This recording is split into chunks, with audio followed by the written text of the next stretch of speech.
Hello, everybody. Welcome to another iteration of the FASMBS Bariatric Happy Hour. I'm very, very excited to say that we're joined tonight by Dr. Erik Wilson. But first, I would like to start by welcoming my co-hosts with me tonight, Dr. Fischer, Dr. Jain-Spangler, Dr. Dan, and Dr. Fischer twice. That's okay. And I would also like to make just a couple quick announcements before we forget. So the first one is that tomorrow morning, we're having the next fellow project. It's going to be on pediatric and adolescent obesity and bariatric surgery. So please log in for that. It starts at 7 a.m. Eastern time, and there's a rebroadcast at 3 p.m. Eastern time. The next iteration of our FASMBS Bariatric Happy Hour will be December 28th. I know that's a little off cycle, but this is actually a two-part series. So we're starting the first one tonight, and the second part will happen in December. Tonight, we're going to be talking about endoscopic sleeve gastroplasty. So I'd like to start by just doing a quick bio of Dr. Wilson, who honestly needs no introduction. Thank you, Laura. He's an esteemed professor of surgery at University of Texas Medical School in Houston. He directs the Minimally Invasive Surgeons of Texas, that's the MIST program here, and serves as the chief of elective general surgery at the UT Department of Surgery. He's also the medical director of bariatric surgery at Memorial Hermann Hospital in the Texas Medical Center. Dr. Wilson graduated with the highest honors, of course, from Texas A&M University and earned his medical degree from Baylor College of Medicine. He completed his general surgery residency at Texas A&M and later did a fellowship in advanced laparoscopic surgery at the University of Texas Medical School. Dr. Wilson is a pioneer in the field of endoluminal and robotic general surgery. He has performed over 3,000 endoscopic and robotic surgeries. Like I said, very well known for his expertise. He's the founder of our state chapter, that's the Texas Association for Bariatric Surgery, and was also the founder and past president of the Clinical Robotic Surgery Association. We are very, very happy to have you join us tonight, Dr. Wilson, and we look forward to hearing your viewpoint on your paper. So another thing of note is that we typically have a fellow, you guys know this, presenting the paper, usually with a PowerPoint. And unfortunately, the fellow who was assigned tonight had an accident, so she's not going to be presenting tonight, and we wish her, a speedy recovery. In the meantime, though, I will actually attempt to summarize the paper. So let me see if I can share my screen. Okay.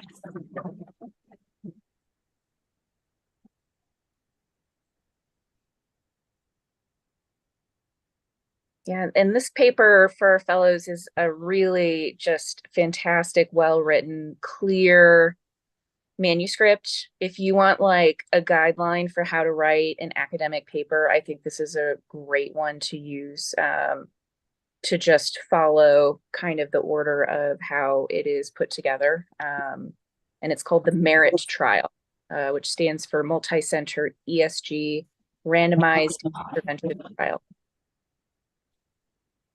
All right, so just as Laura mentioned, it's a randomized clinical trial looking at patients who underwent either an endoscopic sleeve gastroplasty with lifestyle modifications versus patients who underwent only lifestyle modifications.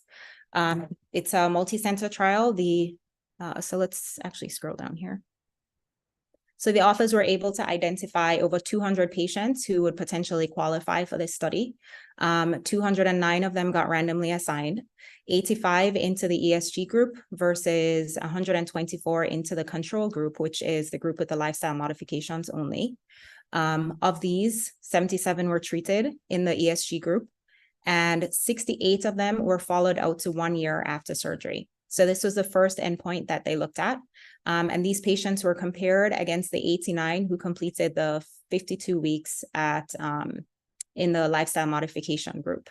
This is a primary endpoint that they were looking at, comparing patients, determining what their overall weight loss was at 1 year after the procedure.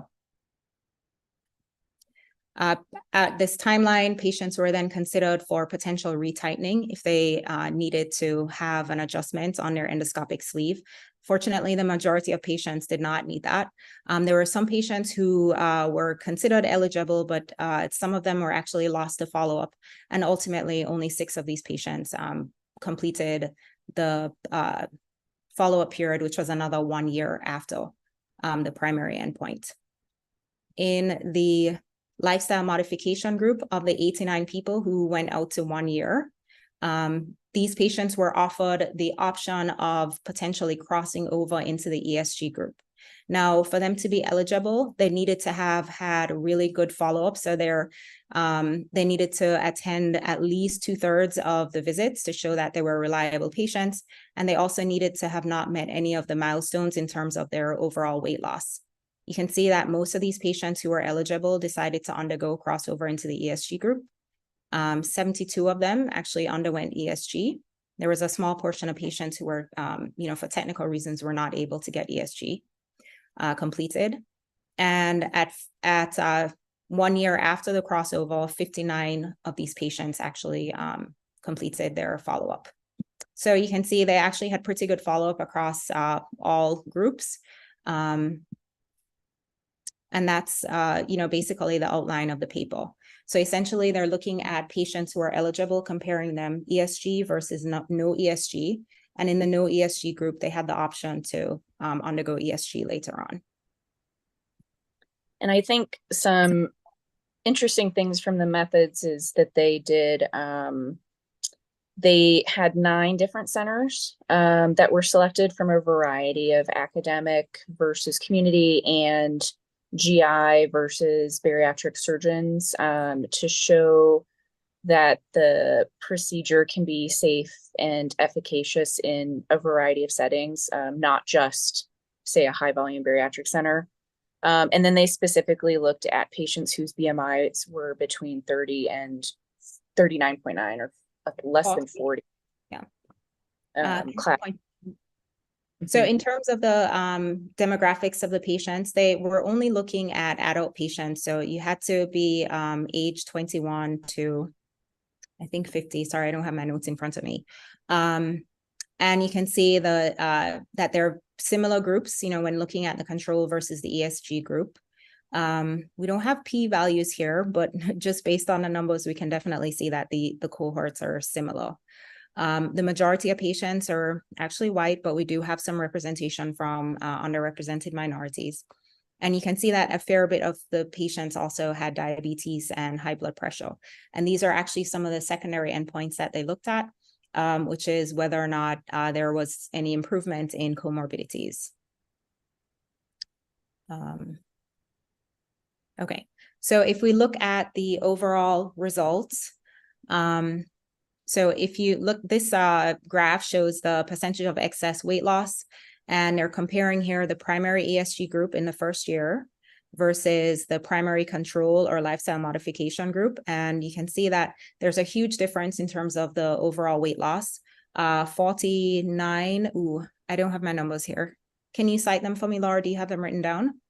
Yeah, so the ESG group had 49% excess weight loss at 1 year, compared with 3.2% for the control group. And then when that was adjusted for age, sex, diabetes, hypertension, and BMI, it was 44.7% excess body weight loss in the intervention group.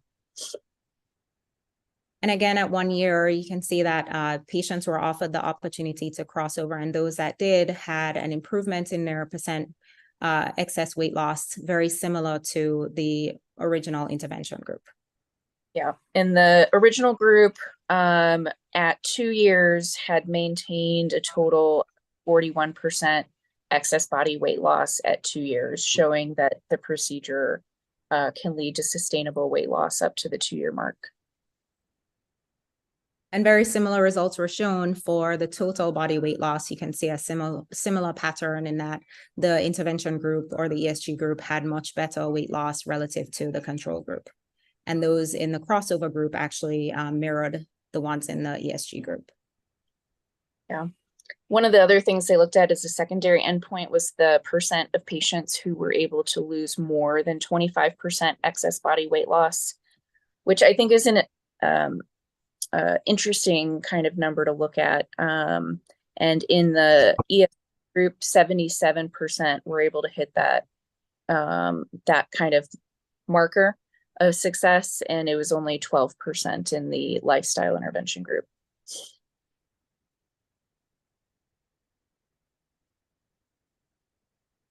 So as we mentioned, the secondary endpoint was looking at improvement in comorbidities.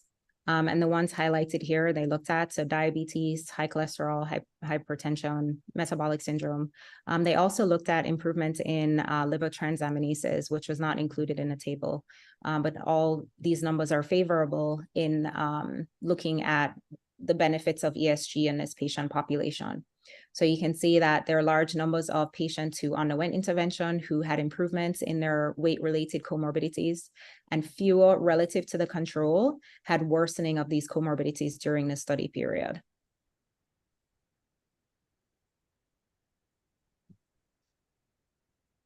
Now, fortunately, during the timeline that was observed in the study, they didn't actually see that many adverse events.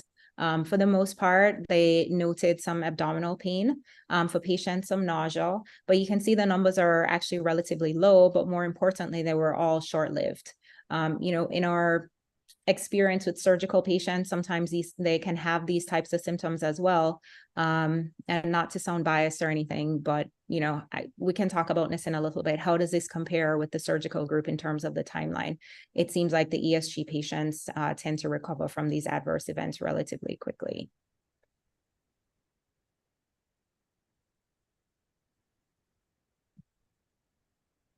So I think that's kind of a highlight. I don't want to go through the discussion right now because I really want to give Dr. Wilson an opportunity to comment on the paper. I think, as Laura mentioned, this is such a seminal study in our field, and I think it really signals the importance of endoscopic procedures. So I would really crave your feedback. I'm actually going to stop sharing. Yeah, that was a great summary. There's so many things you could talk about this study. This is anyone that wants to understand how hard it is to do large randomized multi-center trials. You could follow this story. I mean, this is a really difficult story as far as just the complexity of getting this done. It has an interesting background to it, and I can talk about that as much as y'all want. But the bottom line is it ended up working okay. And I think it's interesting to look at when you look at these trials. Whenever you're doing a trial, you want to kind of understand what your bias would be, and then does the results kind of solidify your bias or contradict your bias? And if it contradicts your bias, then it almost, reinforces the point, I think, a little more. It certainly helps to do a randomization. This was, obviously not blinded. It'd be very hard to do a blinding in this situation. We have done multi-center trials in the past with sham blinding. There's an interesting history to endoluminal weight loss surgery. The first endoluminal weight loss device that was created was something called the TOGA device. It was a company called Satiety, and it was the mid-2000s. And it was an endoluminal stapling device that we would put down the stomach and literally pleat the stomach into what looked like a vertical banded gastroplasty. I think most of the fellows today still understand what a VBG looks like, anatomy looks like, or a Magenstrasse mill type anatomy, where you have a staple line and then some type of restrictive component at the end of it. In a VBG, it would be a band. But the TOGA trial was using an endoluminal stapler to do this, and it ended up being the first pivotal trial, and the FDA wanted us to do a sham control. So we actually blinded the patients where they didn't know whether they got the procedure or not. And then we followed the patients out for a year. It was also multi-center. It was, about 8 sites, if I remember correctly. We did have some roll-ins where patients knew whether they got it or not when we were getting experience. And the interesting thing about it is at the end of the day, we spent, that study and the development and all that with the company. They put probably 70, $80 million into this. It went where it met its primary endpoints, but the numbers weren't dramatic enough where they felt like the FDA was going to give them an indication. And so that all went defunct. There's some interesting points about that. Number one, the roll-in patients had the best weight loss.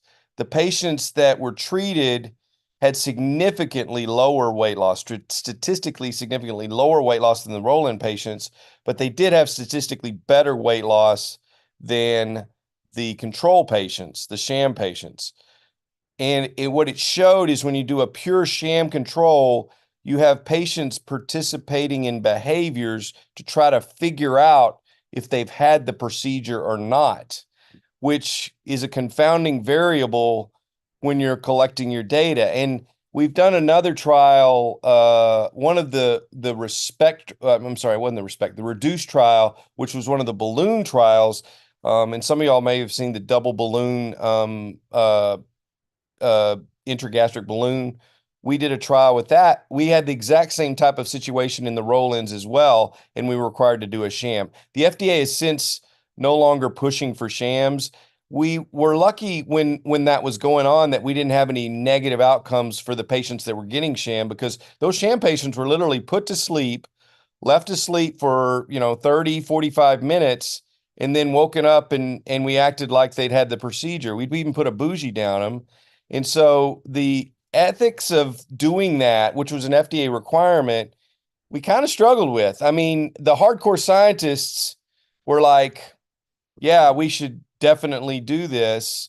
And the FDA wanted it, but a lot of them were like, what if we have a really bad outcome, just putting someone to sleep and waking them up and they're not getting the procedure? So lo and behold, over time, the FDA got out of that. The other big lesson is because that didn't go where it went, a lot of lessons were learned. And in 2009, the ASMBS and ASGE got together and said, if you have a lower risk profile, then a lower efficacy around weight loss should be acceptable for endoluminal therapy. So it kind of changed the idea of what could be an acceptable component. And that 25%, as Laura and Julie were talking about, that 25% excess weight loss was the bar that was created by that white paper between the ASMBS and ASGE. So that became the new metric of, if you're going to do a randomized trial for an endoluminal bariatric procedure, a primary endoluminal bariatric procedure, that's your goal. And so that was one of the reasons we were focused on that as a primary outcome. And of course, we had, a 77% quote unquote responder rate. That means 23% didn't respond in that trial. It was not shammed, as you could tell. We did it so the patients knew where they had it or not. There is some potential biases as it relates to that. But I did not expect us to get a reasonable 2-year durability. I mean, I thought it would be okay, but I didn't know if we'd get 2-year durability that looked like it looked. My expectation with the variability of the sutures, even with a program where we went by and trained everybody on a similar technique with similar goals, with the variability, as Laura said, between community sites, academic sites, GI docs, and surgeons, some who were experienced with doing some of this and some who had never done it before, we thought the suture patterns and the technical aspect of doing an EGD would probably result in a durability that started to wane by the time we hit 2 years, and we didn't have that. So that was quite a surprise for us. One of the things that still sits out there, okay, Wilson, so you say the durability looks good at 2 years. What's the durability at 5 years? And we just don't have a lot of that data yet. I think it'll be okay at 5 years, but durability, I think when the surgeons that look at, we do surgery and it's very durable, it's all variable. It's extremely relative to the procedure. You compare. And so when I talk about defend ESG, I would say it's somewhere between a 2 and 5 year durability probably. Maybe it's longer, but we don't know. Maybe it's closer to 2 to 3 years. Maybe it's closer to 5 years. But if you look at sleeve gastrectomy at 5 years, it looks very similar to gastric bypass. If you look at sleeve gastrectomy at 10 years, it looks really similar to adjustable gastric band. So durability is a relative thing. And that's why I think we need to be comprehensive in our approach to these patients. And we need to try to tailor our operations and our interventions to patients with BMIs and appropriate comorbidity. And so I think that's a lesson out of it. As far as the process of doing all this, what this paper ended up doing, that data all got submitted to the FDA at their request. And it ultimately resulted in an FDA approval for ESG as an approved procedure. And the device we use, the Apollo overstitch, was now owned by Boston Scientific, which this was all done with. That device had a general indication for tissue apposition by the FDA. That's how it was on the market, and that's how it was being used. And so one of the interesting factors about a lot of people may not know about this is we were not intending to do an FDA approval trial when we started. We did not seek an IDE. An IDE is an investigational device exemption that you have to get from the FDA to say you're doing something with a device that is completely new, and we need a protocol to make sure that the patients that are in that study are being protected. So the FDA gives you an IDE if you're doing something with a new device. This device already had an approval for general tissue apposition in the GI tract, which is exactly what we were doing. So we were arguing when we started the trial and put it on clinicaltrials.gov that we were just doing tissue apposition and we weren't seeking from the FDA an indication for weight loss, because that's a different bar. During this trial, and oh, by the way, COVID hit at the same time. So during the trial, COVID hit, and then the FDA calls us up and they say, we want you to seek an IDE. We want you to seek an indication for obesity. And to this day, we still don't completely understand why they did that. Classically, what the FDA would say is we would give you an indication if you ask for it, but this is the requirements we would need, and it needed to be an FDA approved trial and all of this. So they actually came to us and asked us to do it.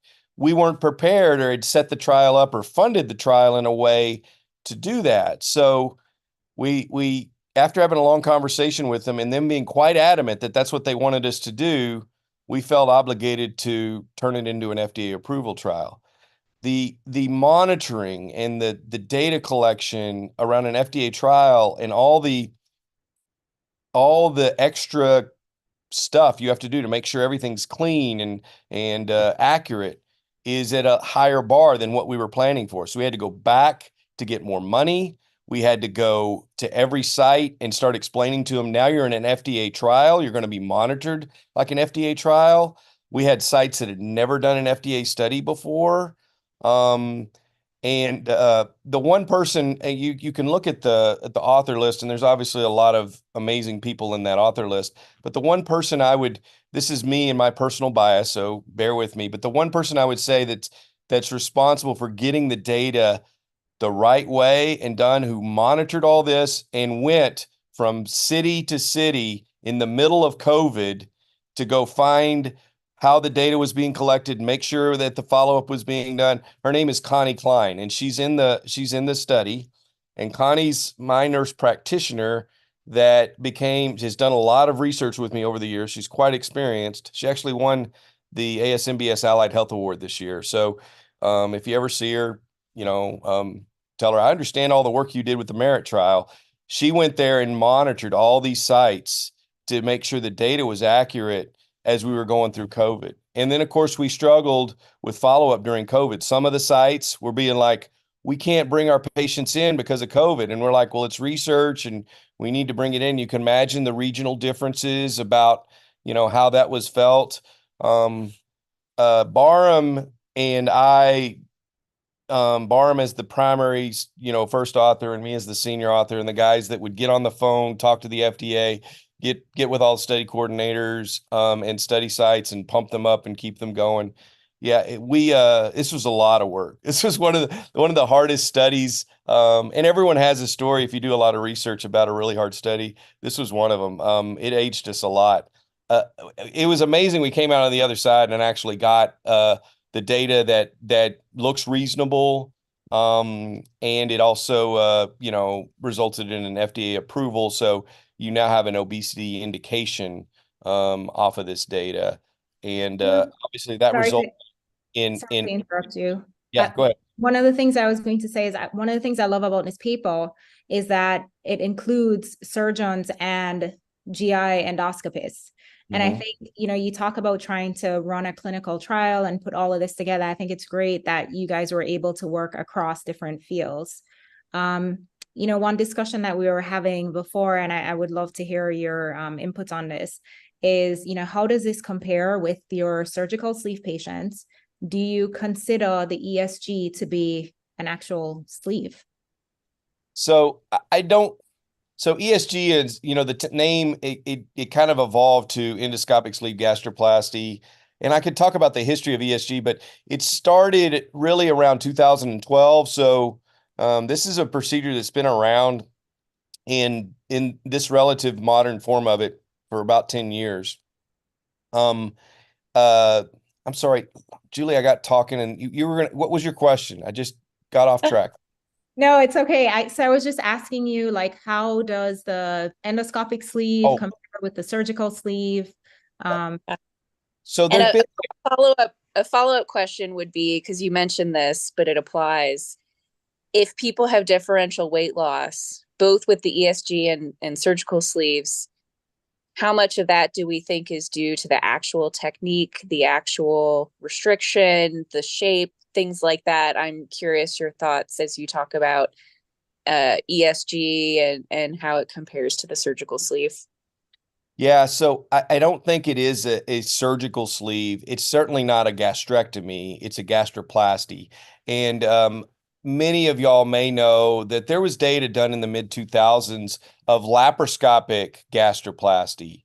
And so when Apollo was coming to me and several other people and saying we should do an endoluminal plication, we could do this, I'm like, yeah, we got the data laparoscopically and it's not that great. So I'm not convinced it's going to be that useful. But I was wrong because one of the things is they were trying to make the laparoscopic gastric plication have the same efficacy of a sleeve gastrectomy. There are already at least two and probably more. There's at least two published studies. Reem Shariah compared sleeve gastrectomy and ESG, and sleeve gastrectomy has better weight loss. Mike Schweitzer and Vivek Kumpari also compared it, and sleeve gastrectomy has better weight loss. It's more similar. Gontran Lopez Nava in Spain compared it with some of his surgeons. He's a gastroenterologist, but he compared it with some of his surgeons' outcomes. And he saw with a BMI less than 35, ESG looks more similar to sleeve gastrectomy at a year. But when you go beyond 35, you start to see a divergence in the weight loss, which makes sense. So it is not a sleeve gastrectomy. It is a plication.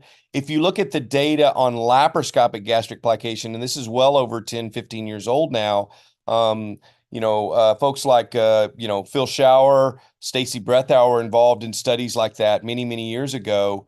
What you'd see is if you didn't take down the greater curvature, you had lower weight loss, and it more closely matches what you get with ESG. But if you do it in lower BMIs, you get pretty good excess weight loss, obviously, and your total body weight loss is reasonable, and this has been studied enough now that, we got the MERIT trial data. It's usually about 15% total body weight loss, 15 to 16%, depending on whether it's called responders or not. It's between 15 and 20%. And I think there is variability based upon technique. People who we don't have this analyzed yet in the MERIT. We're going to take the MERIT data and hopefully compare the number of plications, total bites, and total number of sutures and see if there's any correlation. I think there is correlation when you look at other data, but we haven't studied this with the MERIT trial data yet enough to make a comment on that. But I think there are more durable suture patterns and number of bites versus less durable. And so I think we'll see that with time. Sorry, I just got called from the hospital. 1 second. Anyway, so I don't know if that answers all your questions, Julie. It is not probably as durable as a sleeve gastrectomy. It probably doesn't have as good a weight loss, but in lower BMIs, it's probably a very good option. I think the sweet spot personally, and I'm a surgeon that still likes doing surgery, even though I like doing ESG. So I think the sweet spot's really between 30 and 35. I think it's reasonable if you're up to 40. One of the things we need to work on is when patients come in and they have a BMI over 40 and they want this instead of a sleeve gastrectomy, okay, well, what if they don't respond as well? And what we studied was 30 to 40 BMI. That's what we included in this MERIT trial. So when we get over 40, we don't have the data on that. And we may have a non-responder rate higher than 23%. It may be 30, 35%. So if they don't respond, then what do you do? And with an ESG, it's not particularly safe in the immediate post-ESG period to do a sleeve gastrectomy. The stomach's pleated on itself. It could be dangerous. So we've always held, as the surgeons that do this, you need 2 years of a commitment to an ESG before you consider a surgical option.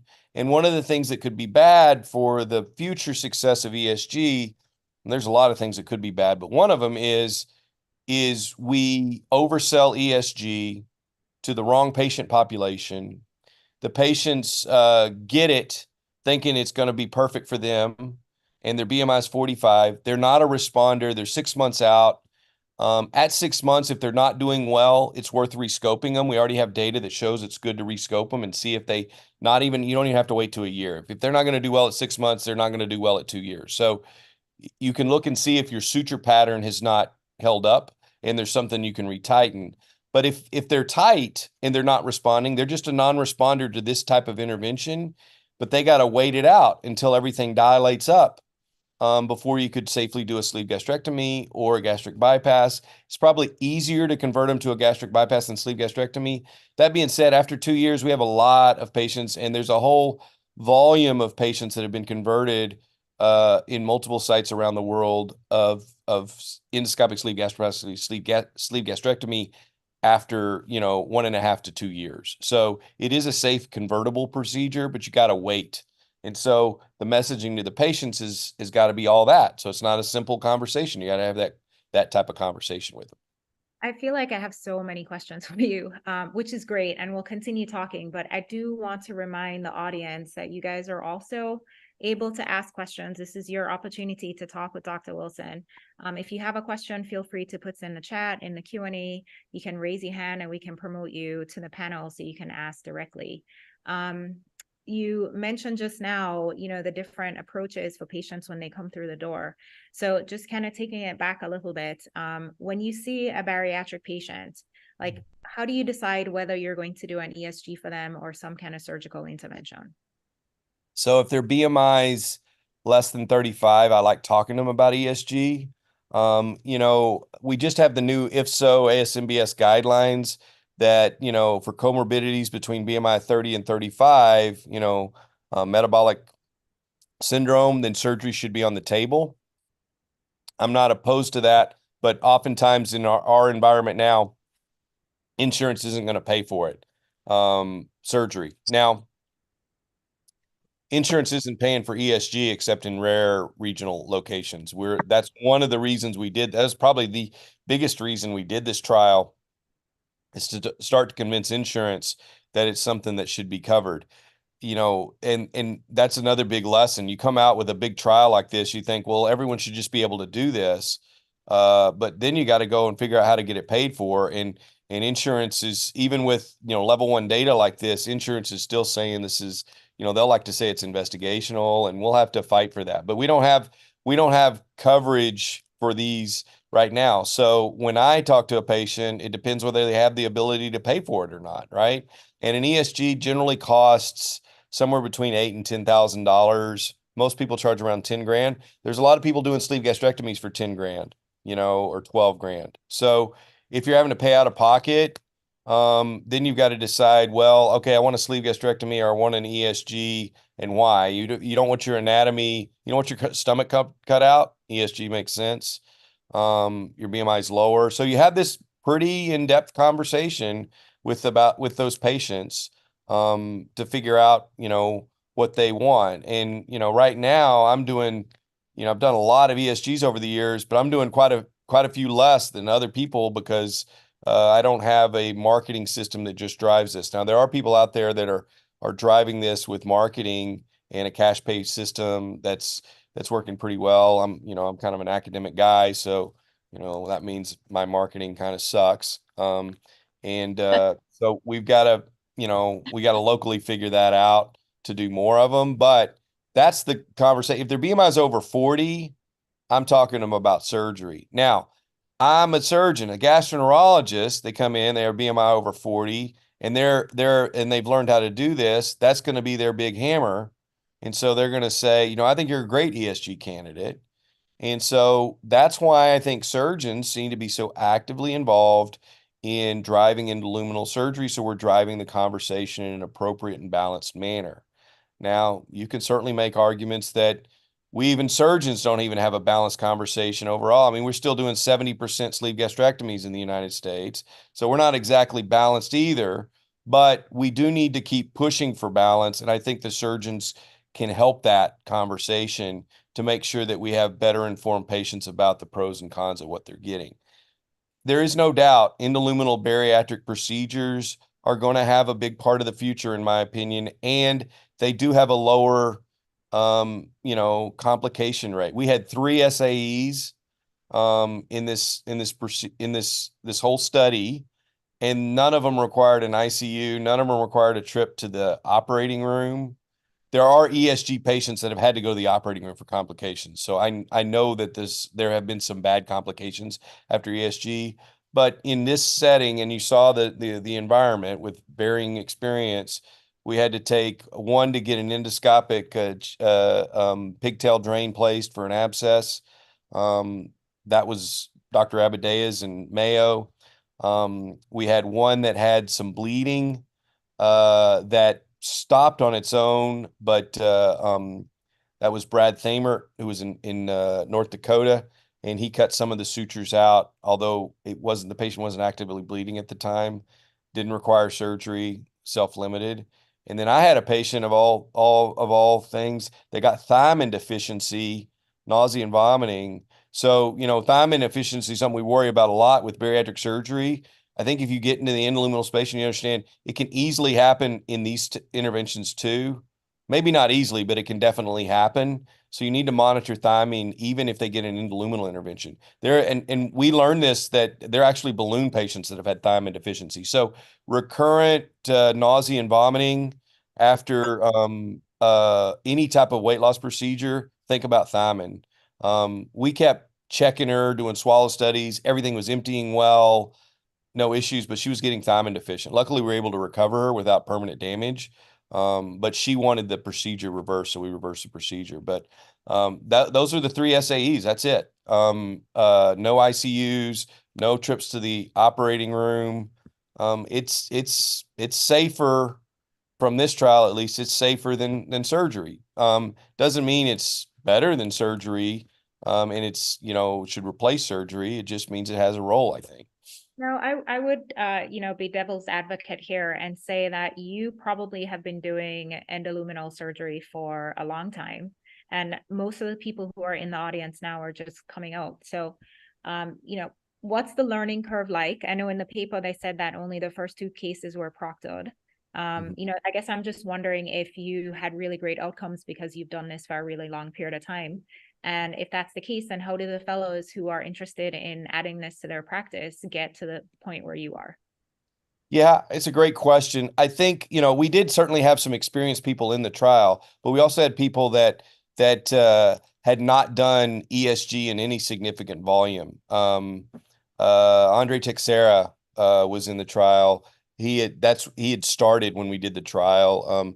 Thamert had done some outlet revisions, but not any ESGs. We also had some gastroenterologists that had not a lot of experience, but we did have gastroenterologists that did have a lot of experience too. I would say, to answer your question, Julie, this is a commitment to learn endoluminal surgery, and it's something that we need to embrace. But an ESG is not an easy thing to learn. You've got to learn how to use the device efficiently and quickly, or the procedure could take you 4 to 5 hours, which is not good for a patient. That's not going to be a good outcome. And you've got to learn how to use the device efficiently, but also learn suture patterns and how to approach the stomach and how to adapt for different types of stomachs. Your goal really with an ESG is to try to delay gastric emptying. So whereas a sleeve gastrectomy, this is where it's very different than sleeve gastrectomy. Sleeve gastrectomy, we try to come off the incisura a little bit.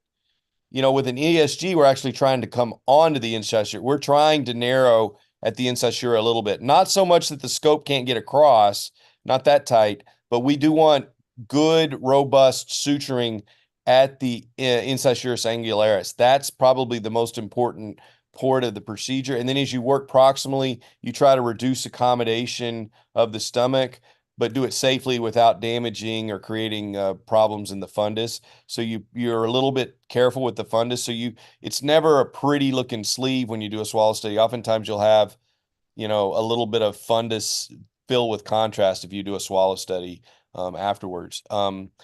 But there's some real learning curve here. And it's a commitment to it. I think it's a commitment that we need to pursue as bariatric surgeons, again, to help, monitor and moderate the discussions that are developed around the procedure. Because honestly, after the amount of work I've done on this, I'd like to see it be successful long-term, not be one of these flash in the pan where everyone gets on board and then everyone gets off board because, people aren't seeing the results they want to see, or people aren't learning properly and they're creating more problems and we're having higher adverse events than we should and things like that.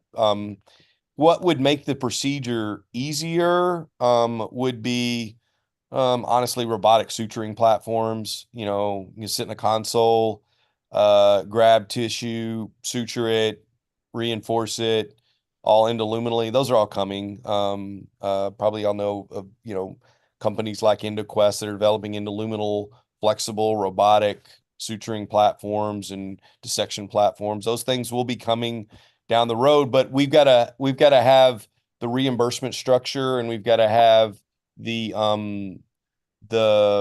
number of cases established for those companies to be justified to exist. So, this is why you have to embrace, innovative technology into your practice if you want it to develop and come to fruition. Because if you don't support developing it and put it into and integrate it into your practice in some way that you feel safe, then that stuff doesn't get created, because it's like, well, there's no business there. So you have to show that there is need for that business.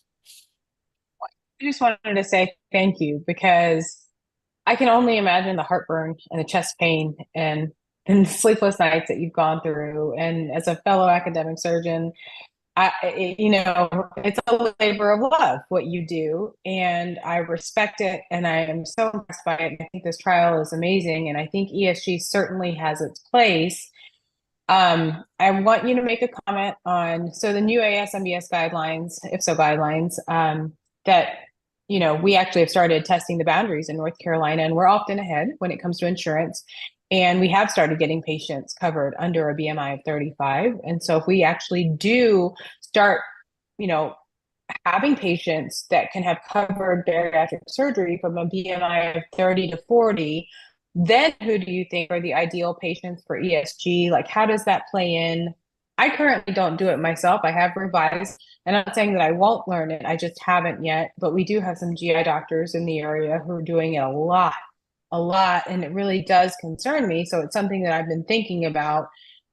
So just a comment on how the new guidelines are going to affect this, where you think it plays in, like who are the ideal patients at that point, and who who should we or should not be offering this to?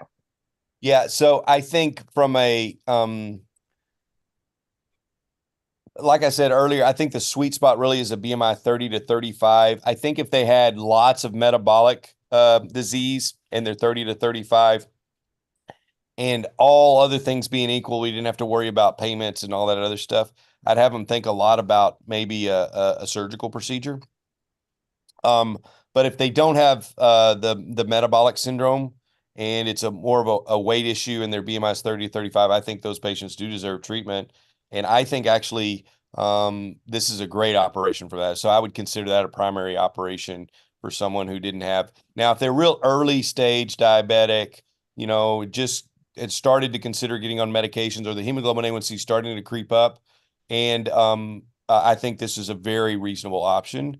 I'd also talk to them about, you know, what they consider around their anatomy. Some people, you know, want an anatomy preservation. Some people don't. You know, you have patients that are like, you know, you have these patients all the time when you're doing reflux and bariatrics. You know, you have the patients that really kind of want to do the most conservative thing, and and after you explain all to them what that means, then they'll say, okay, I want to start with this step and I'll consider this down the road if I need to. If they're kind of a stair stepper approach to what they want, then this is a great fit for a lot of those patients. If they're like, give me the most definitive thing you can that's safe, then, you know, oftentimes I'm going past sleeve and I'm thinking about bypass or something like that. Or, you know, obviously if their BMI is high, I'm thinking about doing anal switch or something else. So, you know, I think it's what you want from anatomy tolerance, and then, you know, how severe their metabolic syndrome is, and whether they have that type of personality where they want to be conservative and try one thing at a time, or they kind of like, you know, I want the most definitive thing you can give me that makes the most sense. Then I think surgical interventions are probably going to make more sense in those patient populations. I'm actually trying to build an algorithm about, you know, kind of all the procedures that are coming online about where the sweet spots are. It's really hard to do because there's a lot of factors that play into this. Yeah. But these conversations aren't getting easier. They're getting harder. And that's part of the problem, because when you go to clinic and you sit down and start talking to a patient, you're turning this into a 45-minute conversation, but it needs to probably be a 45-minute conversation, you know? Or you can just say, we'll just sleeve you. Everybody gets a sleeve, but that's not probably the best thing to do. So, you know. Well, I think you bring up really good points, and I would just add to that. Oh, sorry. I think I have a delay. No, I was just going to say, I was going to add to the, what do you consider? One of the important things for me, and I think I would love for the fellows to take home with them, is patients' ability to understand and best adapt to their surgery. So this is most important, I think, right now with the SADI and switch patients. But it sounds like an ESG patient is actually going to need to be a really well-educated, compliant patient. And so that's something else to take into the mix. Like, is this a patient who's going to know when they're not doing well and is going to take their vitamins and is going to follow their dietary plan and is going to follow up with somebody who's lost to follow up for 6 months with an ESG is going to fail, right? They've got to be able to do the things and also geographically kind of be around. So that would just be one other thing that I would add into things to consider. Yeah, it's a patient that from a safety standpoint, they can be on autopilot, but they're not going to have as good a weight loss if they're on autopilot. You know, sleeve's kind of I think that's why a lot of people like sleeve, because it's kind of in the middle there. You get them through the initial period. If they disappear, they're probably not going to have a major issue. But again, I think a lot of those patients where they might have a little better weight loss than an unfollowed ESG patient, they're also going to struggle 5 years later. And so, you know, we need to follow up our patients. One of the things when we created the MBSA equip, this is one of my personal, you know, soapboxes, so bear with me on this one. When we created the MBSA equip database, we were looking at 30-day outcomes, but one of the long-term goals is we were going to look at 5-year weight loss. You know, we're still not doing that. We're still not doing that. We're not even talking about it. And I think if we're going to really focus on, you know, where we need to get. We need to look at, and I know our follow-up's not great at 5 years for a lot of us, but if we don't ever start measuring it, it won't ever get better. And in the United States, it's never going to be 80, 90%. We're not, you know, we're not a Scandinavian country. I get that. But if we don't ever start measuring it, we'll never get any of that data. But you tailor, we're building some incentives here now that are issues. Like you tailor, if you want to do an outpatient sleeve and send them home the same day, I guarantee you that sleeve's not quite the same as if you do a tighter sleeve that maybe would generate better weight loss at 5 years or 10 years. We know this is one of the things we don't like to talk about, but those are real issues that we're creating incentives on as we go to more and more outpatient surgery. And I know it's kind of off topic with ESG, but Well, actually, I respectfully disagree with that. As somebody who routinely does outpatient sleeves and send my patients home same day, I do my sleeve the same whether I'm keeping the patient or not. But I do understand what you're saying. I totally appreciate it. I try not to, and it's difficult not to be influenced by non-medical factors in terms of my medical decision. Oh, this Yeah, is exciting. Do we have a guest question? Nope. Yay. We promoted Mark. Hey guys, can you hear me okay? Absolutely. Go ahead. Hey, I've really enjoyed the talk and the presentation, so great job, everybody. My question for you, I lost a little bit of my enthusiasm for ESG when I saw the data for the GLP-1 agonists. And even from a cost perspective, you know, 10 Gs to do an ESG out of pocket for the patient, that's like 4 years of a GLP-1 if they have to pay 200 out of pocket for that. And that's why I also really appreciate you mentioning, you know, steering the appropriate patients, like high BMI patients over 50 towards a switch or refluxers to a bypass, like, you know, the appropriate surgical intervention. And so I just want to know what your thoughts are on that and the discussion you have with patients comparing that to like the GLP-1s. So I want to ask you a quick question. You're saying you can get it for $200 a month? Because we're not getting that here. So actually the new discount coupons for some. It's now like $100 to $300 a month for patients. So I think we are in for a whirlwind of change. So we haven't experienced the $200 a month. I would love to, but I would argue that the medications are great. I think they need to be here. I do not think, I mean, an ESG is more durable than medications. I want to see how many patients are still taking their GLP analogs at 2, 3 years, 4 years. I mean, it's a great argument. I'm not convinced we're going to have that many people doing that at 2, 3, and 4 years. So the other point I would make is ESG is, you know, an infant of endoluminal bariatric procedures. This is not stopping. And this is going to continue to evolve. Even the plication procedures are evolving fairly aggressively. There's about 3 more trials we're working on right now with different types of devices. And we're not even starting to look at what we can do with various endoluminal anastomotic tools. And there's all kinds of challenges there. Don't get me wrong. But what I would say to the bariatric surgery community is, this is the time to learn about this because it's in its infancy and it's not going to get worse. It's going to get better. And patients are going to respond to endoluminal therapies as they get better. And so we can say it doesn't make sense right now. I think you can make that argument. It doesn't make sense in my practice right now. Well, are you going to wait until 10 years from now when you don't have the practice because everyone else has done something else? Or are we going to engage in this process? Are we going to be the cardiac surgeons or are we going to be the vascular surgeons? And that's what we have to figure out. That's my bias on that. No, I definitely appreciate that. I just also think that we have to note, you know, as surgeons, somebody's coming to us, and I like your comparison, cardiac versus like an interventionalist with stenting. And there's a lot of data that, you know, obviously the open stuff is superior and people are stenting at higher rates when it may not be appropriate. So I think we also need to keep in mind what's best for the individual patient, which you've made a point of throughout, saying this is a BMI of 30 to 35.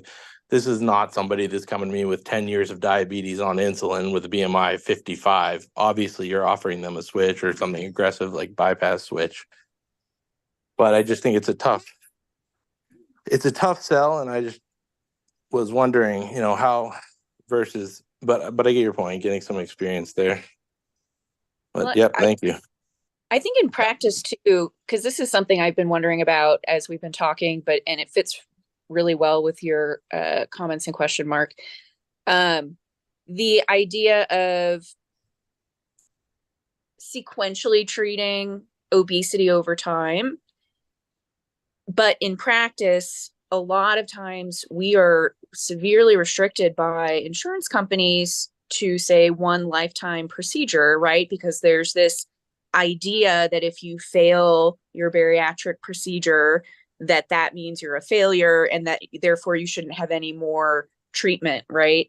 And so I think all of this with ESGs and, outlet revisions and, some of the other newer kind of devices that are being developed, it can be really challenging to pick them up in day-to-day practice because we get so much pushback from insurance companies, but also from patients, because the patients want to have the end result, the magical end result of being thin and never having to worry about any of this ever again with whatever they choose. And I think it's our job to really educate them on, all of the pros and cons, risks and benefits of all the different treatment options. And again, it is a very long conversation. But I think the whole idea of treating obesity serially over somebody's lifetime versus a one and done, most definitive treatment that's going to last for your whole life, like those are two extremes. And I don't think probably either one is going to be perfect, but somewhere in the middle. But it all kind of ties in with all these new procedures and how do we roll it out to a wider practice. And I don't really have a question, but just some thoughts and comments. Laura, I think that's a very fair comment. And, it's funny because I know I presented it that way, but, you have patients that they want the most definitive thing, but it's not the most definitive thing for them ultimately, right? I mean, we have patients that cycle through this process. It's a chronic disease. And, 20 plus years of experience. I mean, I still don't guess right all the time. I mean, there's lots of times I just, I think this is going to be the best for them. I have a patient that's willing to do what I ask them to do, and I still don't get it right, So, it's a hard thing. And I think you have to keep, looking at that. But you do have patients that kind of have those perspectives, and that can play into the decision. But you're absolutely right. It's certainly not one or the other. You're right. Yeah, I definitely, every time I have a patient whose BMI is, 60 and they want a sleeve because it's less invasive and they have this perception that it's safer, but they still anticipate that they're going to get the result of a duodenal switch. And then at the end of the day, a year later, they're blaming themselves for only getting to a BMI of 40, with their sleeve, and they're feeling guilty and they don't want to come back because they think I'm going to yell at them. And I'm like, have I ever yelled at you? No. But it's just, there's a lot of all the bias and stigma that wraps up into this too, and how we explain all of this to patients. Because if they have an ESG and then 2 years later they convert to a sleeve, how do they view that? Do they see that as stepping up as they need it, or do they view it as serial failures? Because it's a very different way to kind of approach it in terms of the patient's perspective. Yeah, I think they both, some of them do go into that kind of, learned self-loathing process that's been propagated around them, or, they create themselves, however it comes to them, they get that way. You have to do your best to create an environment. It's like, look, this is about physiology. I'm not saying you should get a duodenal switch instead of a sleeve because I think you're going to not have the willpower to do well with the sleeve. I'm talking about your physiology here, and I've got data. And if you say that up front, even if they get a sleeve gastrectomy, you've said, look, your physiology just may not cover it. And that's okay. We've got other options. just keep seeing me. And what at the end of the day, I say at the pre-op visit, the most important thing is I can do something if I just know what's going on and you're coming to see me. I've got tools. And, we didn't talk about this, but, endoluminal revisions and tightenings, they can re-engage patients and stuff like that. So we can use our procedures as engagement tools along with medicines. And so we should be doing all of that. If we just keep the patient coming and participating, we can get to reasonable goals, and usually they can be pretty happy with that. It's just about, I'm like, all I ask from you is to stay engaged, and not be perfect. You don't have to be perfect. Just come see us, and follow up with us and be nice to my staff. Those two things, we're good. I have a quick question. I know we're going to go a couple minutes over, but I think there's just so many questions because this has just been so interactive and engaging. And speaking of patient education and engagement, one of the things that I struggle with when it comes to endoscopic sleeve gastroplasty is the name. I feel like a lot of patients end up in my office thinking they're getting a sleeve. And so, I just wonder, was this the best thought out name? Have we considered, because when you talk about it technically, you've called it a gastric plication 3 or 4 times, right? And that is what it is. I just feel like sometimes I feel a little shady when we talk about a sleeve gastroplasty, and patients, 99% of the time, my patients, I'm in North Carolina, and I don't get the BMIs of 30 to 35. They don't even end up in my clinic, honestly, because we have a pretty robust medical weight loss program and endosurgical weight loss program. So the patients who do end up in my clinic with the BMI of 40 even saying, no, I want the endoscopic sleeve I want the endoscopic sleeve. And they stop at the gastroplasty because they don't understand what that is. So just a quick comment on the name and what you think about it and where we're going. Yeah, so we could talk an hour about why it became sleeve, but to simplify it, I would say, why do we call it sleeve gastrectomy? Why do we call it sleeve gastrectomy? It looks like a tube. Yeah, that's a great question too. We picked the word sleeve, okay? This is designed to try to look like a tube. There is a question in the chat about what about the fundus. I'll just reinforce that it doesn't look quite like a tube because on the top, usually there's some dilated fundus that you can't completely close down. There are some of the proceduralists that are doing this, especially some of the surgeons, are focusing on getting the fundus collapsed, but you have to do it very carefully or you're going to tear a short gastric or something like that. So usually you have to spare the fundus a little bit. So it looks like a tube with a piece of fundus up there. The folks you're making it look like a sleeve, so let's use the word sleeve. The gastroenterologists love it, of course. I know the surgeons hate it because it's not the same. There was some of the laparoscopic gastric plication procedures. So we did it too ourselves also in the surgery literature. We talked about it as a laparoscopic plication sleeve too as well. So we did that before. So that's part of it. And there was just, some of it's, they thought it was good marketing and it is because obviously people are coming in saying they want the endo sleeve. But it does feel as a surgeon, sometimes I can understand how it could kind of piss you off. Yeah. So it doesn't piss me off. It's just kind of climbing a little bit of a hill. Go ahead, Julian. Fair enough. Well, I was just going to say, I would love to jump in here. It's 8:04, but I really want to ask one more question of you.